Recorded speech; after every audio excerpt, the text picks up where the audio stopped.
And back to our top story, the Judicial Conduct Tribunal has heard how Legal Secretary Andiswa Mengo was allegedly harassed via electronic messages and in person by Judge President Selby Mbenenge. For a broad conversation on the labour laws governing behaviour in the workplace, we talked to attorney Ntombomzi Ngada. Ntombomzi, good morning. Thanks for your time and your availability. We appreciate it. The Mbenenge matter brings back into the public discourse things like sexual harassment in the workplace. We'll speak to the broader category of harassment in just a moment. But people's rights are clearly set out in the Labour Relations Act. You have the Employment Equity Act. There's also a set of guidelines issued by the Department of Labour called the Code of Good Practice on the handling of sexual harassment cases, or the Code. And I wonder what your sense is of how familiar people are with these pieces of the law. Thank you, Iman, and good morning to your viewers as well. Actually, the essence of labor laws emanate from the Constitution. If you look at Section 23, which says everyone has a right to a fair labor practice and every worker has a right to form and join a trade union and participate in activities and programs of trade union and strike and so on and so on. So from these rights, then you have other legislation like you have mentioned now, the Employment Equity Act, you've got the Labour Relations Act, you also have codes then that come also from those things. So it's important, one, for the employers to ensure that the employees are aware of what is going on. This is done through policies, so sexual harassment policies that are aligned with all these legislations. Core being the Constitution, have to be informed to the employees. So the employees also have an obligation to learn and understand what their policies relating to sexual harassment are in their spaces. Also, trade unions have their own obligation, really, or to assist their members to understand what sexual harassment means and what they do when they face the situation of that nature. Now, I know you've probably worked in buildings and corporate offices. I work in one, and I think on the ground floor of our building is the whole labour, the behavioural code, for example, or what the labour law says about workers' rights and so on, emblazoned on the walls. I've worked in several places where you have these giant posters. I don't think I've really stopped to read them, and I'm wondering if many people have, which is why the question and the concept of awareness perhaps isn't there where it should be, despite the obligations that you've just said various entities have. So that's why I wanted this conversation to be useful to people who might never have read it, never thought about it until they perhaps hauled before HR or have been the target of unwanted behaviour. So let's talk about what's considered sexual harassment in terms of physical, verbal and non-verbal behaviour. I think so. The essence, really, without going into the details of what it is, it's any advancement of a sexual nature that is not acceptable by the other party. So in law, we use what we call a reasonable person. If you have spoken to any law person, they'll tell you about a reasonable person, because now this reasonable person is a concept that is used to test the tolerance of the other party. For instance, what is acceptable to you might not be acceptable to the other party. So you then need to test that person in that specific situation if they perceived that conduct to be invasive, and if so, has it contravened any policy in the workplace. So it differs from situation to situation, and that's why you would have an inquiry. You would have heard how our advocate Skippers kept on saying, what did you mean by this? What did this make you feel? Because the essence is to understand that individual person in that individual situation, but very critical for the employees to not only understand the sexual harassment policies at work. When you get to work, you need to understand and know all the policies, because they do cover you when you have to address issues of this nature. Like you're saying, some people are not even aware that when they encounter these conducts, they're not even aware if it's sexual conduct or it's a harassment. They accept it because they don't know what is acceptable and what is not acceptable. So some types of harassment might be obvious, Ntombeni, like physical force, overt sexual advances, racism, racist remarks, and so on. But the code of conduct covers a wider range than just related to what we could easily define as being problematic behavior. Things like negative joking at someone else's expense, things like negative gossip, sarcasm, condescending eye contact, your facial expressions, gestures. Is there the risk here of there being grey areas, and somebody might say, I was just expressing natural and, innocent interest in a colleague, for example, or I just passed a remark in passing. It wasn't meant to be, injurious. So, are there grey areas, and how do people navigate that? Absolutely. There are gray areas. Absolutely. For instance, you'll find that the JP is having those kind of conversations with other people, and they don't find those conversations to be invasive. But for the other person, it is invasive. So there are gray areas, and how you navigate through it again is to understand the provisions of your policy and to also the policy might not cover everything. I think is to understand yourself as a person. If you find yourself in a situation that is not comfortable, you communicate as soon as possible, preferably to the perpetrator, so that you are able to say, I have said I am not comfortable with this, but you continued with it. So it's very delicate. It's a very delicate balance, like he's saying, because some males and females are friendly amongst each other. So you might go to another colleague who's not particularly comfortable with that. So I think to be stern from the onset is very critical. But of course, where there's a power dynamic, it's also a very delicate balance. How do you become stern without losing your job, if I can put it like that? I want to come back to the protocol of resistance or placing on the record that something is problematic and what the labour law says about that.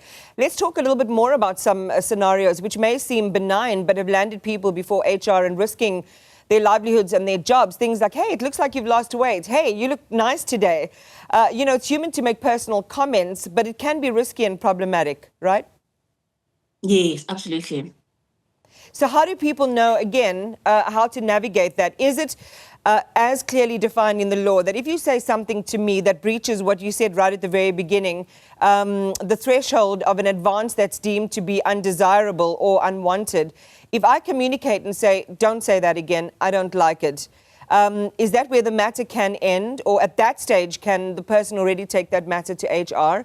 Or is it once I issue my displeasure and you persist, then only can I escalate the matter?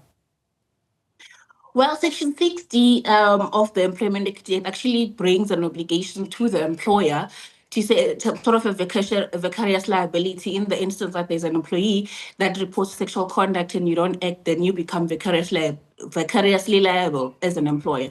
So I would suggest that you report immediately when you become uncomfortable. But of course, like you're saying, you look at the person that you're dealing with. It comes back to the reasonable person. You check if maybe he meant well or it was just a joke or whatever. But I think the investigation looks at the persistent conduct. If the person continues to the conduct while you have, in one way or the other, communicated that you're not comfortable, I think that's when it becomes, I would say, maybe a stronger case. Not to say your case will be weak if you report at the first instance, but I think if you have maybe 2 or 3 incidents that show the conduct of the perpetrator's determination to continue with this conduct, it then builds your case to be a bit stronger for you to prove that you were really violated. Right, so we can maybe then tease it out or widen the aperture to include harassment in general. And some people may be surprised to learn that when you spread rumors, for example, or malicious rumors, or, you pick up something that you hear from person A, you share that with person B, it kind of in a way goes viral in the office, that is covered in the Act and the Code as well, and that can land you in a lot of trouble. If you keep work-related information from colleagues or you give them incorrect information, that could land you in trouble. If you try and sabotage somebody's ability to do their work or block how they can perform at their jobs, that's harassment. If you ostracize someone, if you alienate someone in the office and you isolate them as well, that can land you into trouble. So perhaps just go with us through some of the things that could get you into serious trouble. Look, at the end of it, it's about decency, right? Some of these things just, you can see that they jar with decency and just being a good and fair and just human being. But some people need this spelled out, which is why we're having this conversation. Absolutely. Absolutely. So I think, like you say, in a work environment, critically, what also the Constitution pushes for is an environment where there's mutual respect, and then there's trust amongst the people that are in the office. So if there is an instance where you find yourself to be uncomfortable, I think one, it's very important to communicate with the perpetrator. Then there is a question that would come, for instance, in that Mango case where she sort of, some people perceive it to have, she was participating in this thing, but she explains it to say she was trying to protect herself. So it's a very nuanced principle, legal principle, I guess, like racism. It's nuances in the very subtle details. Hence it becomes, for me, critical to collect as much evidence as you can while you equally communicating to the perpetrator of that conduct. So also it goes back to what we were saying, that it's very important as an employee to read your policies, and as an employer to make sure that you induct your employees with the policies. So this also helps you to know what kind of things you can do as a person, not just to say what kind of protection do you have if somebody does something to you. It also helps you to understand, if you do sabotage somebody, you will be infringing a policy, and you will be found to be disciplined for that.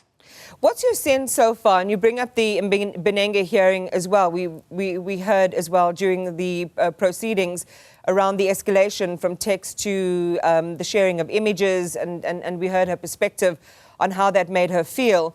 The concept of participation, and also the nuance in the translations around, cultural references in terms of respect and so on, the references to daddy or baba or things like that. What is your sense on how faithfully her recounting of what happened has been communicated to non-vernacular speakers, and whether the nuance, and as you say, there's tone, there's nuance, there's context to all of this, has been communicated and imputed into these proceedings?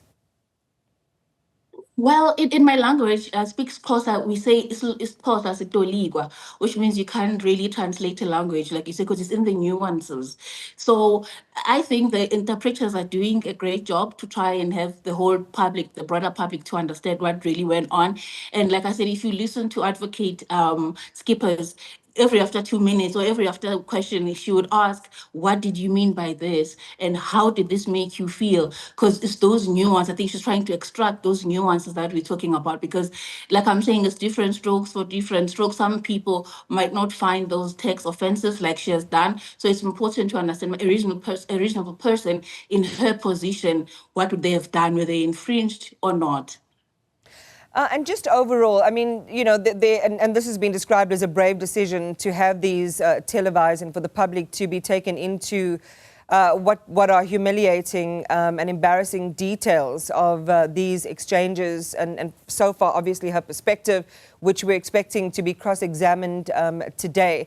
How important are matters like these with people of this level of seniority, exploring the power dynamics between the two at the center of all of this in the broader discourse for South Africans, and helpful to the way that people understand workplace harassment? Yeah, I think they're giving a very good platform, because you can watch this thing on YouTube. So there are many Andiswa Menges out there who do not know how to approach issues of this nature. So I think that tribunal publicizing that particular inquiry is good for the country, and is good for the broader public to actually understand the details of how this, especially when it comes to power dynamic. I think there's a part where Andiswa did mention that she didn't want to be disrespectful or say something that might lead him to make her lose her job. So you see, those are very delicate balances. Now, how do you balance the two, or every other factor that is involved in the scenario? So I think I would also implore, now that maybe we're on this topic, to all progressive organizations like NADEL, like the National Association of Democratic Lawyers, to actually play a role in educating society about their rights in relation to sexual harassment. Also trade unions, if they can have, runs and to help their members understand what this is. A very, very, I suppose, a topic that is not usually publicized, but I think it's important that we continue talking about, because it does impact the health of the employees and records. They really don't perform if they are subjected to that kind of conduct, or at least they don't perform to their potential, maximum potential.